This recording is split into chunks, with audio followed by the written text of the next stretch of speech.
Imagine two people with the same income, the same savings, and the same opportunity to buy a brand new car. One walks into a dealership and leaves with a monthly payment, higher insurance costs, and a vehicle that immediately begins losing value. The other gets into a 15-year-old Honda Civic, turns the key, and drives home with no payment at all. From the outside, the first person appears more successful, while the second looks as though they simply cannot afford an upgrade. Yet appearances and financial reality often move in completely different directions, and that gap is where many wealth-building opportunities quietly disappear. One of the most expensive assumptions in modern society is that increasing wealth should naturally lead to increasing lifestyle. Bigger income is expected to mean a bigger house, newer clothes, and a newer car. While there is nothing inherently wrong with buying something you enjoy, problems begin when purchases become automatic rewards instead of deliberate decisions. Cars are one of the clearest examples because they combine psychology, status, and mathematics into a single purchase. A reliable Honda from 2009 represents something unusual in personal finance. It has already experienced most of its depreciation. The largest decline in value happened years ago, which means the owner today is no longer paying the steep financial cost of owning something new. Every additional year the car continues to run spreads its original purchase price across more miles and more years of service. Instead of constantly paying for the newest version, the owner is extracting more value from an asset that has already absorbed its biggest financial loss. The psychology behind replacing a perfectly functional vehicle is surprisingly powerful. Humans naturally compare themselves with people around them. We notice the new SUV in a neighbor's driveway or the luxury sedan parked outside the office. These comparisons create a subtle feeling that our own possessions should evolve at the same pace.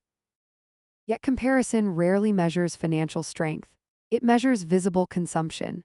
Someone driving an expensive vehicle may have significant debt, while someone driving an older Honda may have substantial investments, emergency savings, and complete financial flexibility. The car alone tells you very little about the driver's actual financial position. Now consider the mathematics. Imagine replacing a paid-off Honda with a new vehicle costing $40,000.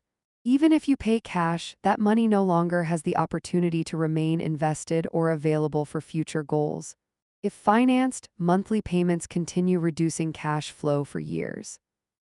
Insurance premiums increase, registration fees often rise, and depreciation continues quietly in the background whether the car is driven or parked. None of these expenses necessarily improve your long-term financial position. They simply represent the ongoing cost of owning something newer. Of course, this does not mean everyone should drive a 15-year-old vehicle forever. Safety matters. Reliability matters. If repair costs become excessive or the vehicle no longer fits your family's needs, replacing it can be entirely reasonable. The important distinction is whether the decision is driven by functionality or by social expectation. Buying a newer car because your circumstances genuinely require it is different from buying one simply because owning an older car feels uncomfortable. Perhaps the most overlooked benefit of keeping an older Honda is psychological freedom. Without a large monthly payment, financial decisions become less stressful. Career choices become more flexible. Saving becomes easier. Unexpected expenses become less disruptive. Instead of working to support a vehicle, the vehicle quietly supports your financial life by asking very little in return. This reflects a broader principle found throughout personal finance. Wealth is not only about how much money comes in, it is also about how little of that money must continually flow back out. A paid-off, dependable car reduces financial friction every single month. Those small advantages accumulate slowly, almost invisibly, until years later they become meaningful differences in savings, investment growth, and financial security. So the next time you see someone driving an older Honda Civic, it may be tempting to assume they simply have not upgraded yet. But there is another possibility. They may have upgraded something far more valuable than their car. They may have upgraded their balance sheet, their financial flexibility, and their ability to make decisions without the pressure of unnecessary monthly obligations. In the end, the smartest financial decision is not always the one that looks the most impressive from the outside. Sometimes, it is simply choosing to keep what already works and allowing time, consistency, and disciplined decisions to do the rest.